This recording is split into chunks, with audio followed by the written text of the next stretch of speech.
Safi. Sawa, pole na msiba. Shapoa, wana kazi ya Mungu. Mama, na habari?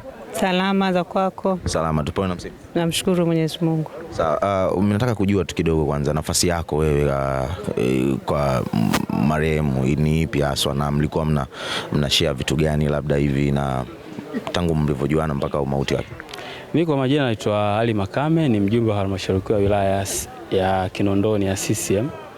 Lakini marehemu nimemfahamu kama katibu wa UWT wa kata ya Tandale, especially katika nyakati za uchaguzi. Mimi nilikuwa mlezi ndani ya kata ya Tandale. Kwa hiyo nimemfahamu marehemu kwa uchapakazi wake, lakini mahusiano yake mazuri na jamii, lakini na jitihada zake na uzalendo wake kwa chama na nchi.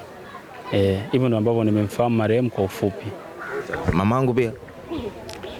Kwa jina naitwa Mwana Fatima Saidi Mtiga, ni mjumbe wa kamati ya utekelezaji UWT wilaya ya Kinondoni.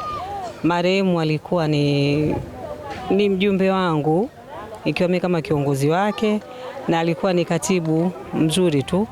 Tunapowaita kwenye vikao, yeye alikuwa ni namba moja kufika kwenye vikao. Lazima akwambie bwana, napita kanisani kwanza, lakini nitakuja kwenye kikao. Alikuwa hakosi kufika kwenye kikao chochote kile, na alikuwa anachapa kazi vizuri tu, hususan kwenye kata yake ya Tandale. Sawa, na naye vizuri tu. Na katika kutokuwepo kwake sasa, kwa mapenzi ya Mungu kama hivi, ni kitu gani ambacho kinaweza kikamisi kwenye sehemu ambayo wewe umekuwa mkikutana naye na mnafanya kazi? Kwa kweli yote ni mipango ya Mwenyezi Mungu tuseme. Siwezi kujua hili kitaendelea, lakini tumempoteza mtu ambaye alikuwa anafanya kazi vizuri, ni jembe letu katika kata ya Tandale kwa UWT. Kwa tukiagiza kitu kinafika kwa wakati. Na kuna baadhi ya viongozi ambao huwa wanatajwa kwamba ni viongozi ambao hawafikiki. Unaweza kusema kwamba ni moja ya viongozi ambao walikuwa wanafikika? Yeye marehemu alikuwa ni mtu mzuri tu, yeye unamfikia muda wowote. Muda wowote unapomhitaji unampata na anafanya kazi inavyotakiwa. Alikuwa sio kiongozi ambaye anajificha anakaa pembeni, hapana. Kwenye jambo lolote anatoka, hususan kwenye kampeni, ukimwita ni dakika 0 tukafika, mnafanya kazi. Na katika muonekano tu watu ni wengi sana ambao wamekuja kumpumzisha. Wewe binafsi yako, niseme tu kitu gani ambacho sasa hivi unaweza kuwa unakiwaza kwamba sasa atupo tena na mtu fulani, lakini katika utendaji wa kazi kitu gani upande wako kinaweza kawa kama ni changamoto kwa sehemu za kazi?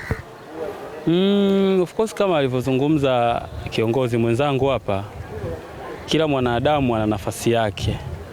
Lakini mapenzi ya Mungu yanapotokea, hatuna budi kuendelea kuyapokea, lakini na kuendelea na maisha mengine, kwa sababu kila kitu hapa duniani kina mbadala.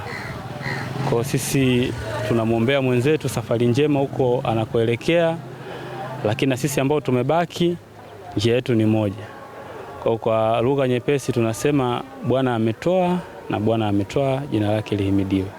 Sawa, mimi nashukuru sana kwa yote haya na nikutakie kila laheri kwenye safari ya kumpumzisha mpendwa wetu. Asante sana. Sawa, shukrani mama.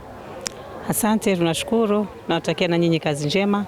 Tunamshukuru Mwenyezi Mungu, tunampumzisha mwenzetu safari yake ya mwisho.